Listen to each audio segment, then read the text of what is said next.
Let's take a deeper dive now on these emotional questions of media coverage, partisan rhetoric, and the shooting at a Virginia baseball field. Joining us now from New York is Rich Lowry, editor of National Review and a Fox News contributor. Rich, some conservative voices in the media and politics are saying that because the shooter hated Republicans, targeted Republicans, that the violence is somehow linked to harsh or hateful liberal rhetoric. Does that go too far? Yeah, I don't really buy that. I don't like it when the left does that to conservatives when they're shootings, and I don't think we should do it to them. There's nothing that Bernie Sanders has said that would possibly lead any rational person to go and try to massacre Republican congressmen. So, look, I think everyone should be civil. Just because being civil is a good in its own right, we should always treat people with respect and recognize every individual has decency. We're all Americans. But the idea that any political rhetoric beyond saying go and shoot these people incites violence, I really reject. I totally agree with you. And the whole guilt by association efforts by more extreme partisans on both sides just drives me crazy, especially at a time of tragedy.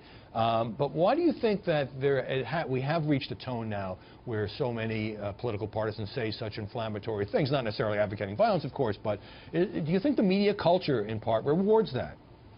Well, in part, you know, we have a small d democratic media now where pretty much anyone can have a soapbox, so that means there are fewer guardrails than there ever been before. But also with a little perspective, you know, you look back just recent history. The Democrats considered George W. Bush a budding tyrant. The Republicans considered Barack Obama a budding tyrant. Democrats now consider Donald Trump a budding tyrant. And this is nothing new. This goes back literally to the beginning of our history, where both Jefferson and Hamilton considered each other dangerous and potential budding tyrants. So this is just kind of the idiom of American politics. I think it's part of having a robust and open constant argument about how we should run our country, and I don't think any of that necessarily leads anyone to go out and shoot people. It just doesn't. Right. I agree with you again there, but the idea that these are all potential tyrants seems to me to sort of fall into the media/political warfare techniques of demonizing the opponents. They're not just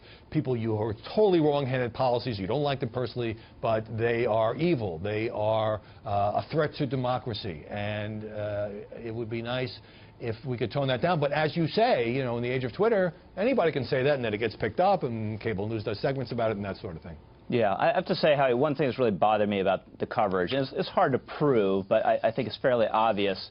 If this had been a Trump supporter who had committed such an act of violence, there wouldn't have been anything Donald Trump could have said that would have convinced anyone in the media that he wasn't responsible. And every Republican in the country would have to answer for it. Now, there's been a lot of conversation and discussion driven by this perpetrator's political views, but it hasn't been as thermonuclear as if he had been someone on the right side of the political spectrum. And then also you still have folks in the media attached to this ridiculous narrative that somehow the shooting of Gabby Giffords, perpetrated by a young man who's a paranoid schizophrenic, literally out of his mind, had something to do with Sarah Palin or political rhetoric on the right. Absurd at the time, equally absurd looking back 6 years later. Let's switch to the special counsel's investigation. So, Washington Post reports this week that Bob Mueller is looking at Jared Kushner's business dealings. Big breaking news, everybody picks it up. Well, wouldn't any competent prosecutor be looking at a real estate guy who has had some contacts with the Russians? In other words, is this a routine part of an investigation? Jared Kushner's lawyer says it's standard practice that somehow, makes these screaming headlines.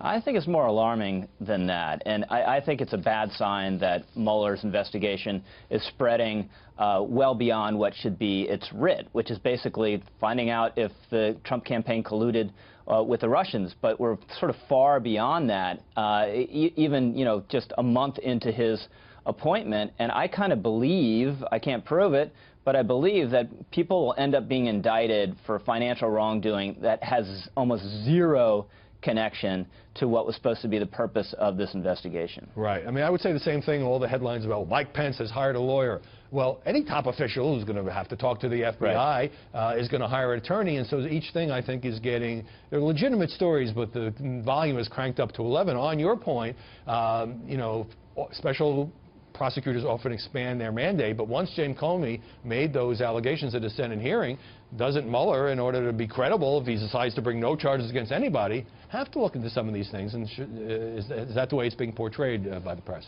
Yeah, it's just always tempting for these special counsels who have nothing else to do, this is all they focus on, to go until they find something, even if there's nothing on the original charge. And a big problem I have with the media coverage is focused so much on the so-called smoke. You know, but when there's a story that creates a lot of smoke, like this New York Times story a couple months ago about Trump campaign officials allegedly having routine communications with Russian officials and Russian intelligence, you had James Comey saying that story is flat out false. All the outlets that repeated that in print and on cable TV, none of them go back and say, oh, we're very sorry we ever, said this or repeated the story, and some smoke just left the room. We want everyone in America to know. They never do that. Right. My only caveat there is that Comey didn't say precisely what was false. I think that would have been helpful. But Rich Lowry, thanks for a great conversation. Thanks, Howie.